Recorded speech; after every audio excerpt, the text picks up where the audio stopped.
오늘도 우리 하나님의 은혜를 삼함에 나온 사랑하는 성도님들에게 하늘의 위로와 평안이 가득하기를 바랍니다. 옆에 분에게 한번 인사하실래요? 하나님이 당신을 정말 사랑하십니다. 하나님께서 당신에게 복 주시기를 바랍니다. 하나님께서 당신을 지키시기를 바랍니다. 성탄의 기쁨이 충만하시기를 바랍니다. 그렇게 되기를 바랍니다. 우리가 삶을 살다 보면 이길 수 없는 일들을 만날 때가 많잖아요. 최근에는 뭐 때문에 머리가 아픕니까? 눈 때문에 머리가 아픕니다. 지지난주에 비가 막 세차게 내리더니 야, 비가 잘 오네.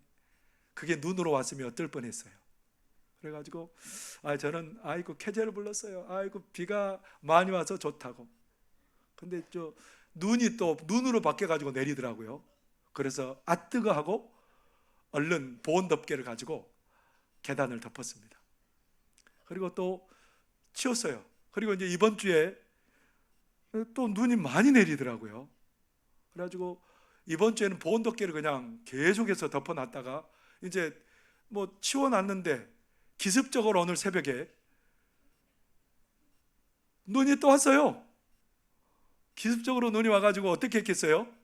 보온 덮개를 또 다 내다가 그 새벽에 다 덮어놨다가 한 8시쯤 됐을까요? 이제 우리 성도님들 오시는데 그래도 어느 정도 눈이 좀 누그러져서 보온 덮개를 다 집어넣고 염화칼슘도 뿌려놓고 그러면서 제 마음에 무슨 생각이 들었을까요? 오, 하나님 감사합니다. 그랬을까요? 하나님 다 해놨는데 왜 새벽에 눈을 그렇게 많이 내리셔가지고 나를 힘들게 하십니까? 왜 웃어요? 힘들대는데. 우리가 날씨 하나 때문에 그렇게 마음이 변할 정도라면 우리 매일 원망이 할 수 있고요, 날씨 하나 때문에 우리의 마음이 움직일 정도라면 매일 우리는 불평할 수 있어요. 어떤 사람이 건축을 했던 사람인데 자녀들을 잘 양육해서 키우고 어느 날 갑자기 뇌경색이 온 거예요. 결혼도 시켰고 자녀들은 제 앞길 잘 가고 있는데 뇌경색이 와가지고 이분이 뇌졸중으로 쓰러졌어요. 뇌졸중으로 쓰러져가지고 굉장히 심각한 상태가 됐는데 어느 병원에 입원을 하셨답니다. 입원을 하셔서 이제 한 달 이상 되면 그 병원에 못 있는다면서요. 뭐 그런 얘기가 있어요. 어쨌든 잘 모르지만 규정은. 그래서 집에 잠깐 왔다가 또 병원에 입원하기를 3달 동안 했답니다. 열심히 재활치료를 했는데 이제는 많이 좋아져가지고 한쪽 손만 좀 불편하고 몸이 많이 회복이 되었답니다. 자녀들도 잘 돼서 시집장가가고 뭐 좋은 노년을 보낼 줄 알았더니 갑자기 이런 일이 자기에게 닥칠 줄 생각도 못하고 갑자기 복병 같은 게 나타나가지고 인생을 송두리째 흔들어 놓고 말았던 겁니다. 이런 일이 일어날 때 그 일은 우리와 다르지만 우리도 그런 일들이 가끔 우리의 가족 가운데 우리의 삶 가운데 일어날 수 있잖아요. 이럴 때 우리 뭐예요? 이건 뭡니까? 왜 이렇습니까? 우리가 막 원망이 일어나고 분노가 막 갑자기 치밀고 그럴 때가 우리 삶에 있지 않습니까? 여러분 어떠세요? 여러분의 일상은 괜찮으세요? 어려운 일이 올 때 여러분은 괜찮으세요? 어쩌면 이 자리에 예배하고 있으면서도 막 부글부글한 사람도 있을 거예요. 분노가 막 치밀어 오르고 원망이 막 누구를 모를 원망이 마음 가운데 가득하게 이렇게 앉아있는 분들도 있을 거예요. 오늘 본문에 보면 마리아가 등장하잖아요.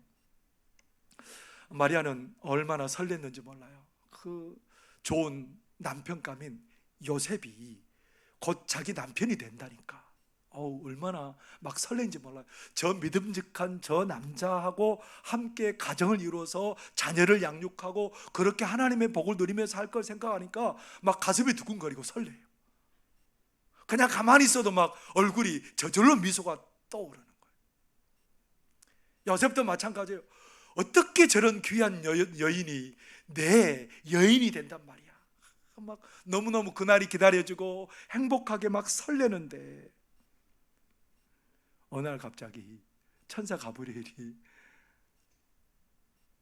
마리아에게 나타나서 이렇게 갑자기 얘기를 하는 거예요. 누가복음 1장 30절에 보면 보라 내가 잉태하여 아들을 낳으리니 그 이름을 예수로 하라. 아니 임신을 해서 아이를 낳을 거라는 겁니다. 그러니까 마리아가 뭐라 그랬을까요? 오케이 그랬을까요? 그게 아니고 누가복음 1장 34절에 보면 이렇게 말합니다. 마리아가 천사에게 말하되 나는 남자를 알지 못하니 어찌 이 일이 있으리까? 나 남자 모르는데요. 근데 어떻게 제가 임신을 해서 아이를 낳는단 말입니까? 이해가 안 되는 거예요. 갑자기 짙은 안개가 자기 앞에 팍 몰려오는 것 같은 답답함이 마리아에게 임하는 겁니다. 여러분 큰일 났어요. 요셉과 아름다운 가정을 꾸려야 되는데 이제 요셉에게 설명도 못하는 거예요. 이제 아니 아이를 가졌다는데 이걸 뭐라고 설명할 거예요? 믿어도 자기도 이해가 안 되고 얘기를 해도 이해가 안 되고 결국은 이건 뭐예요? 다른 남자와 정혼을 하고 아이를 가졌으면 이거 가늠한 거예요. 돌에 맞아 죽는 방법이 뭐 결론이죠. 마리아에게 어떤 마음이 들었을까요? 왜 하필이면 그 많은 정혼하지 않는 처녀들도 많은데 또 이 나라 이스라엘의 여인이 나 혼자뿐도 아닌데 왜 이렇게 이렇게 좋은 꿈을 꾸고 있는 나에게 이게 날벼락 같은 일이 뭔 일이야? 마음 가운데 뭐가 있을까요? 원망이 생기고 불평이 생기지 않겠습니까? 당연하지 않아요. 그런 상황에서 천사가 뭐라고 말해요? 누가복음 1장 35절에 이렇게 말하죠. 천사가 대답하여 이르되 성령이 내게 임하고 지극히 높으신 이의 능력이 너를 덮으시리니 이러므로 나실 바 거룩한 이는 하나님의 아들이라 일컬어지리라. 그렇게 꽉 끼었고 너무너무 답답하게 했던 그 안개와 같았던 짙은 안개가 나를 그렇게 못 보게 하는 것 같았던 것들이 조금씩 벗겨지는 느낌이 들어요. 하나님의 아들이라고? 그러니까 이제 조금씩 그런 것들이 벗겨지고 그러면서 마리아가 이제는 반응이 달라졌어요. 뭐라고 반응이 달라졌을까요? 누가복음 1장 38절에 이렇게 반응합니다. 마리아가 이르되 주의 여종요원이 말씀대로 내게 이루어지이다 하며 천사가 떠나가니라. 아직 완전히 확실해지지도 않았는데 떠나가 버렸어요. 천사는. 여전히 뭐가 있어요? 여전히 답답함이 있어요. 근데 그런 상태에서 어디를 가게 됐냐면 엘리사벳이라는 자기 친족에게 갔는데 그 엘리사벳은 나이가 많아서 임신할 수 없는 그런 여성이거든요. 제사장의 아내인데 그런데 하나님께서 그 엘리사벳으로 하여금 아이를 갖게 하셨습니다. 그래서 갈릴리에서 멀리 유대 땅으로 가가지고 이제 엘리사벳에게 이러는데 엘리사벳이 뭐라고 말하냐면 성령이 충만해서 이렇게 말하는 거예요. 네가 복 있는 여성이다라는 거예요. 밑도 끝도 없이 뭐한 여성이라고요? 복 있는 여성이래요. 자기가 지금 예수님을 증거할 메시아를 증거할 아이 요한을 지금 잉태하고 있는데 그 요한이 예수님을 임신한 마리아가 오자마자 막 태중에서 막 기뻐 뛰었답니다. 기쁨이 충만했답니다. 이런 얘기를 듣고 마리아의 마음에 뭐가 생기기 시작한 거예요? 점점 안개와 같은 것들이 하나하나 사라지기 시작합니다. 그러면서 점점 확신이 오기 시작합니다. 어떤 확신이 오게 되었을까요? 마태복음 1장 21절의 말씀입니다. 아들을 낳으리니 이름을 예수라 하라. 이는 그가 자기 백성을 그들의 죄에서 구원할 자이심이라 하니라. 이건 분명히 요셉에게 한 말씀이세요. 그런데 이것은 누구도 알고 있는 거예요. 지금 마리아도 당연히 그가 임신한 이 아이는 누구라는 거예요? 하나님의 아들이고 구원자고 메시아라는 거예요. 그것을 아는 순간 전율이 오는 거예요. 그 빽빽한 안개가 확 사라지고 거치고 확실해지는 거예요. 뭐가 확실해지는 거예요? 놀라운 하나님의 은혜가 그에게 확실해지는 거예요. 하나님께서 자기가 임신한 이 아들을 통해서 인간의 모든 죄를 해결할 것이 확실해지는 거예요. 뭐라고 말해요? 자기 백성은 그들의 죄에서 구원할 자이라. 자기가 임신한 그 외아들, 하나님의 아들 예수님을 통해서 그 일을 이루신다고 생각하니 이제는 어떻게 해요? 원망과 불평으로 있었던 가득했던 그 마음이 뭘로 차기 시작해요? 하나님의 은혜를 깨닫는 순간 그의 마음이 찬양으로 차게 되었다는 겁니다. 여러분, 하나님의 은혜를 기억하고 경험하면 그게 뭐 하게 돼 있어요? 사람이 가만 안 있어요. 하나님께서 이스라엘 백성들을 애굽에서 인도해 내셔서 홍해를, 가로막힌 홍해를 갈라주셨을 때에 모세와 미리암과 이스라엘 백성들이 했던 게 뭐예요? 하나님을 찬양해요. 아이를 낳지 못해서 너무너무 괴로워했던 한나에게 하나님께서 태문을 열어놓으셔서 사무엘을 임신하게 하시고 사무엘을 낳게 하셨어요. 그때 한나가 뭐 해요? 한나가 뭐예요? 하나님 앞에 찬양하게 돼요. 죽고 살지 못하리라고 그렇게 하나님의 선지자로부터 말을 들었는데 하나님께 기도해서 그의 생명을 15년 이상 연장받은 히스기야가 했던 게 뭐죠? 뭐 했을까요? 하나님을 찬양해요. 하나님의 은혜를 깨달으면 그 사람이 뭘 하게 되냐면 원망과 불평이 거치고 하나님을 찬양하게 된다는 겁니다. 오늘 우리가 읽은 이 본문의 말씀은 누구를 찬양한 거예요? 마리아의 찬가예요. 마리아의 찬송이에요. 마리아가 뭘 깨달았기 때문에 찬송한다는 겁니까? 마리아가 하나님께서 이 나를 통해서 잉태한 이 아들, 하나님의 아들을 통해서 놀라운 일을 이루실 거라는 것이 깨달아지기 시작한 거예요. 마리아가 원망과 불평이 가득해야 맞지만 오늘 그 입술로 하나님을 뭐하고 있어요? 찬양하고 있어요. 무엇이 마리아로 하여금 하나님을 찬양케 하는 걸까요? 그것은 우리 인생들이 처한 그 비참한 상황을 지금 알게 되었다는 겁니다. 우리 인간은 하나님의 베푸신 은혜 아니면 절대로 살아날 수 없는 그런 것이 우리 인생이에요. 예수님이 절대로 필요한 것이 우리 인생이라는 겁니다. 그래서 에베소서 2장 1절에 보면 뭐라고 말씀합니까? 그는 허물과 죄로 죽었던 너희를 살리셨도다. 다 똑같이 죄의 길로 달려가니까 뭐 괜찮은 줄 알았어요. 너도 일로 달려가고 나도 일로 달려가고 그러니까 괜찮은 줄 알았어요. 잘 사는 줄 알았어요. 근데 그 길로 달려가면 뭐예요? 멸망이고 사망이에요. 그런 심각한 지경 가운데 있는 우리에게 누구를 보내주셨다고요? 죄와 사망에 매여 있는 우리를 위해서 예수님을 마리아의 태에 잉태하게 하시고 그 예수님을 통해서 구원하신다니, 여러분, 마리아가 가만히 있을 수 있겠어요? 그 일을 나를 통해서 이루신다니 마리아가 찬양하고 감격할 수밖에 없는 겁니다. 오늘 원망과 불평 대신에 어떤 상황에서도 하나님을 찬양할 수 있는 이유는 뭐냐면 우리를 심각한 죄의 자리에서 건져주신 하나님의 은혜를 깨달을 때 찬양할 수 있다는 겁니다. 외아들 예수님을 보내셔서 우리에게 사랑을 보여주신 그 하나님의 사랑을 알 때 찬양할 수 있다는 겁니다. 이스라엘 백성들이요, 광야에서 나와서 홍해를 맞닥뜨렸습니다. 애굽에서 나와서 홍해를 맞닥뜨렸을 때 그들이 어떤 반응을 벌입니까? 원망하고 불평해요. 근데 하나님께서 홍해를 여셨습니다. 뒤에는 누가 쫓아와요?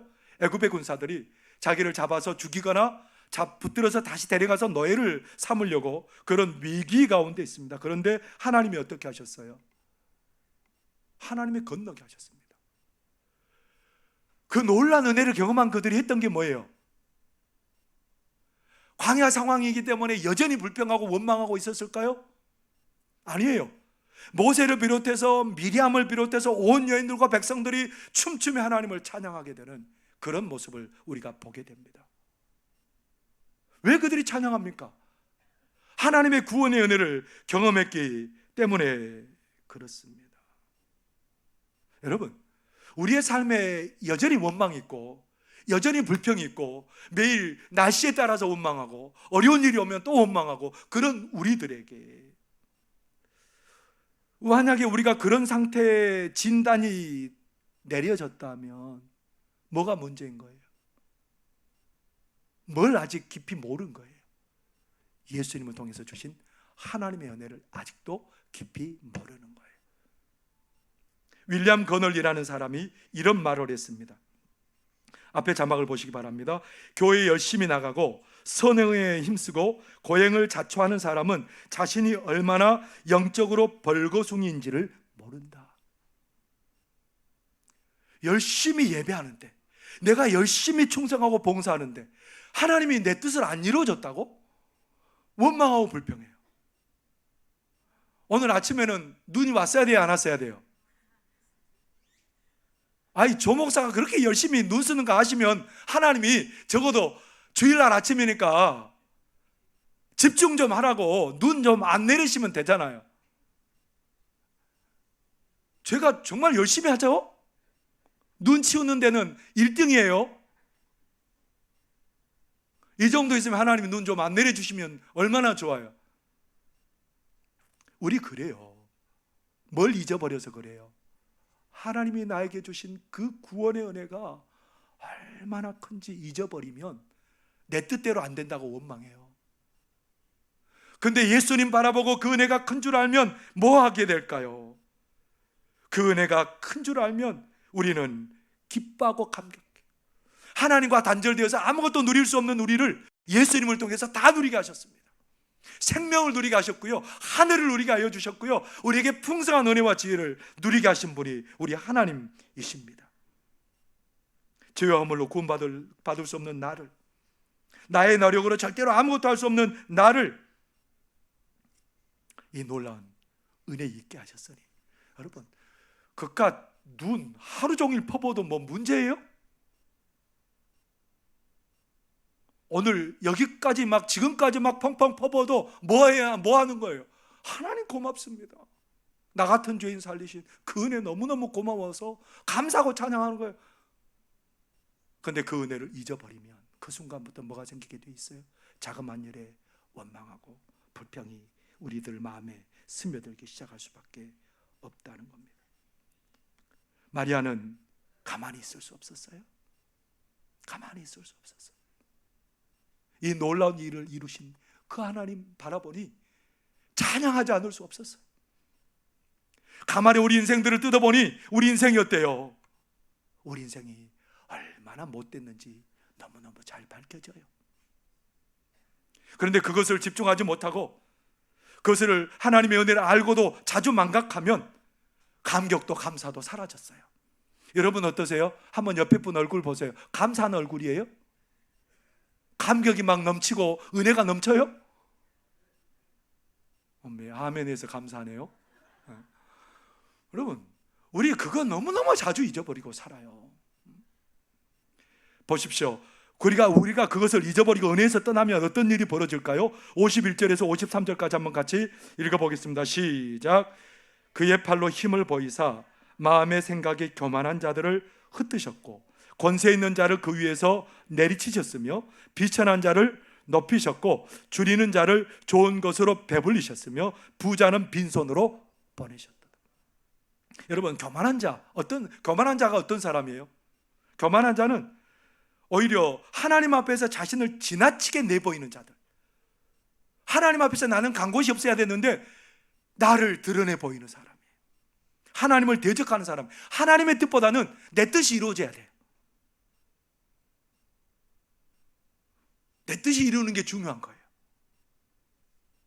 우리가 점점 믿음 생활이 더 깊어지고 가다 보면 우리도 모르는 사이에 어떻게 돼 있어요? 나도 모르게 교만해져 있습니다. 오늘도 어떤 사람을 내리치신다고요? 권세 있는 자들, 권세 있는 자들은 통치하는 사람들이, 하나님의 통치를 받지 않고 자신이 왕 되어서 자기 나름대로 통치하고 사는 사람들이, 그런 사람들을 내치신답니다. 근데 누가 그러고 있어요? 가만히 보니까 내가 그러고 있어요. 내가 왕 노릇하고 주인 노릇하고, 그래서 내가 그냥 그렇게 높아져 있는 거예요. 그리고 우리는 뭐예요? 부자. 우리는 어떤 사람들로 살아가고 있어요? 우리는 부자로 살아가고 있어요. 부자는 뭐예요? 내 힘으로 사는 거예요. 내가 가진 것으로 사는 거예요. 근데 여기 계신 우리 대부분 어떤 사람들이에요? 부자예요. 아야, 나는 1조도 안 되는데 제가 무슨 부자예요? 가난해요, 하나님. 저는. 근데 뭐예요? 우리 다 부자예요. 내가 가진 것을 의지하려고 해요. 하나님 없어도 괜찮아요. 그렇게 살아가는 우리들인데, 그런 우리들을 하나님이 두 팔 벌리시고 내가 너를 사랑하신다는 거예요. 오라는 거예요. 누구를 통해서? 예수 그리스도를 통해서. 다 오라는 겁니다. 다 은혜를 베풀어 주시겠다는 겁니다. 우리 인생을 불쌍히 여기셔서 은혜 받을 자격이 없는 우리를 사랑하셔서 그 은혜를 부어주시겠다는 거예요. 그러니 어찌 찬송하지 않을 수 있겠어요? 그 놀란 자리에 우리를 부르신 하나님의 은혜에 어떻게 감격하지 않을 수 있겠습니까? 그래서 그런 자들을 부르신 하나님의 사랑을 마리아는 지금 노래하고 있습니다. 54절 55절 같이 한번 읽겠습니다. 시작. 그 종 이스라엘을 도우사 긍휼히 여기시고 기억하시되 우리 조상에게 말씀하신 것과 같이 아브라함과 그 자손에게 영원히 하시리라 하니라. 마리아가 뭘 깨닫고 있어요? 아브라함을 통해서 구원해 주시겠다는 그 구원의 은혜를 꼭 붙들고 있는 거예요. 우상을 섬기는 그 지역에 있는 아브라함을 누가 부르셨어요? 하나님이 부르셨어요. 하나님이 아브라함을 불러서 하신 말씀이 뭐예요? 너와 내 후손을 통해서 모든 민족이 복을 받으리라. 구원을 받으리라. 하나님께서 이스라엘 백성들을 택하신 이유는 뭐예요? 하나님의 구원을 모든 사람들이 받게 하시려는 거예요. 그래서 출애굽기 19장 4절에서 6절에 이렇게 말합니다. 내가 애굽 사람에게 어떻게 행하였음과 내가 어떻게 독수리 날개로 너희를 업어 내게로 인도하였음을 너희가 보았느니라. 세계가 다 내게 속하였나니 너희가 내 말을 듣고 내 언약을 지키면 너희는 모든 민족 중에서 내 소유가 되겠고 너희가 내게 대하여 제사장 나라가 되며 거룩한 백성이 되리라. 너는 이 말을 이스라엘 자손에게 전할지니라. 이스라엘 백성들을 택하셔서 제사장 나라 되게 하셨답니다. 하나님의 언약을 붙들고 지키며 살아가는 그들이 얼마나 복을 누리는지 보게 해주시겠다는 거예요. 그래서 하나님을 모르는 백성들이 이스라엘 백성들을 통해서 하나님 믿고 하나님 안에서 복을 누리게 하시려는 것이 우리 하나님의 의도였습니다. 그런 하나님의 마음을 잘 표현해 주는 말씀이 있어요. 시편 67편 5절에서 7절의 말씀입니다. 우리 함께 읽겠습니다. 시작. 하나님이여 민족들이 주를 찬송하게 하시며 모든 민족으로 주를 찬송하게 하소서. 땅이 그의 소산을 내어 주었으니 하나님 곧 우리 하나님이 우리에게 복을 주시리로다. 하나님이 우리에게 복을 주시리니 땅의 모든 끝이 하나님을 경외하리로다. 모든 민족으로 누구를 섬기게 하겠다고요? 하나님을 찬송하고 하나님을 섬기도록. 여러분 자격이 있어요. 이 하나님의 은혜가 있었기 때문에 오늘 예배 드릴 수 있는 줄 믿습니다. 오늘 우리가 이 자리에 있는 줄 믿습니다. 그 하나님을 어떻게 찬양하지 않을 수 있겠습니까? 마리아를 통해서 그 일을 이루신 하나님을 마리아가 어떻게 찬양하지 않을 수 있었겠어요?